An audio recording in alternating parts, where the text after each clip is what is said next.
கூட்டணி election month இல்லையா, election இயர்னு கூட சொல்ல முடியாது, எலெக்ஷன் மந்த். அதாவது ஒரு மாதம் 2 மாதம், 1 மாதம் தான் இருக்குன்னு நினைக்கிறேன். எப்போ அனௌன்ஸ் பண்ணிவிடுவாங்க எலெக்ஷன் மந்த்ன்ற போது.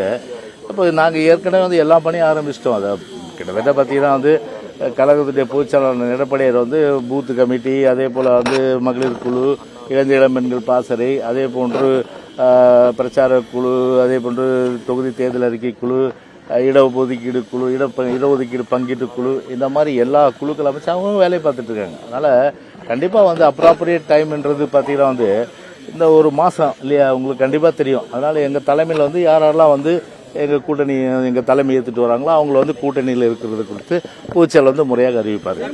திமுக வந்து தங்களுடைய கூட்டணி கட்சிகளோட தொகுதி பங்கீடு லெவலுக்கு போயிட்டாங்க, இடங்கள் முடிவு செய்யற அளவுக்கு போயிட்டாங்க. அதிமுக இதுல பின்னடைவு சந்திச்சிருக்குதா, இல்ல உங்களோட கூட்டணிக்கு புதிய கட்சிகள் வரவேற்கிற நிலையில இருக்கு? இல்ல, இப்போ இது நல்ல அருமையான கேள்வி நீங்க கேட்டீங்க. ஏன் திமுக முன்னாடி போகுதுன்னா, இப்போ இந்த கூட்டணி பேச்சுவார்த்தை அந்த கூட்டணி இறுதி செய்யுதுன்னா யாரும் அவங்கள விட்டு போயிடக்கூடாது. இப்போ யாரும் அவங்கள விட்டு போயிடக்கூடாது.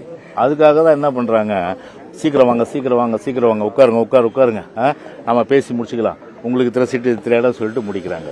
பயம், அதாவது எங்ககிட்ட வந்துடுவான்ட்டுன்னு. அதனால இவர் என்னதான் பண்ணாலும் சரி, வரவங்க வரதான் போறாங்க, அது வேற விஷயம்.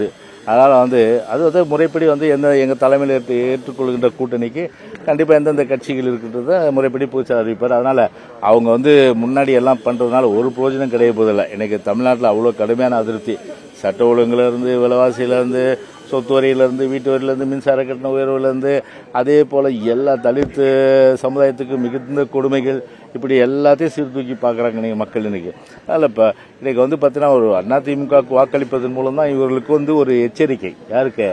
திமுகவுக்கு ஒரு எச்சரிக்கை. இனியாவது அவங்க திருந்த போகிறது இல்லை. எப்படின்னு பார்த்தாலும் பார்த்தீங்கன்னா 2026 நாங்கள் தான் வரப்போகிறோம், அது வேறு விஷயம். அதனால் இன்னைக்கு பார்த்தீங்கன்னா அந்த அளவுக்கு இன்னைக்கு ஊழலும் வந்து ஒரு கரைபுரண்டு ஓடி இன்றைக்கு வந்து எங்கு எதிர் ஊழல் கீழேருந்து உள்ளாட்சியிலேருந்து மேலே வரையில் இன்னைக்கு வந்து ஊழல் இன்னைக்கு செய்து அந்த அளவுக்கு இன்னைக்கு வந்து மக்கள் வந்து வெறுக்கத்தக்க ஒரு ஆட்சி, ஒரு அன்பாப்புலர் கவர்மெண்ட் அப்படின்னா இந்த திராவிட முன்னேற்ற கழகம், அந்த விடியாத அரசு. ஸோ அந்த வகையில் பார்த்தீங்கன்னா எவ்வளோதான் வந்து குழுக்கள் போட்டு முன்னாடி போய் சீட்டல் பகிர்ந்தாலும் சரி, தேர்தலில் ஒருபோது அவங்க ஜெயிக்க போகிறது கிடையாது.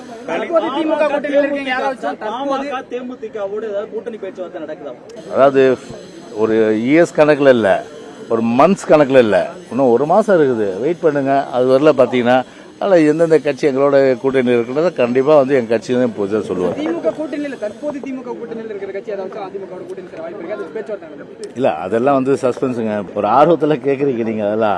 அதெல்லாம் வந்து பார்த்தீங்கன்னா இப்போ லாஸ்ட் மினிட்ல எது வேணாலும் நடக்கலாம், புரியுதுங்களா? அப்படி தானே கடந்த காலத்தில் எவ்வளோ எலெக்ஷன் பார்த்துருப்பீங்க.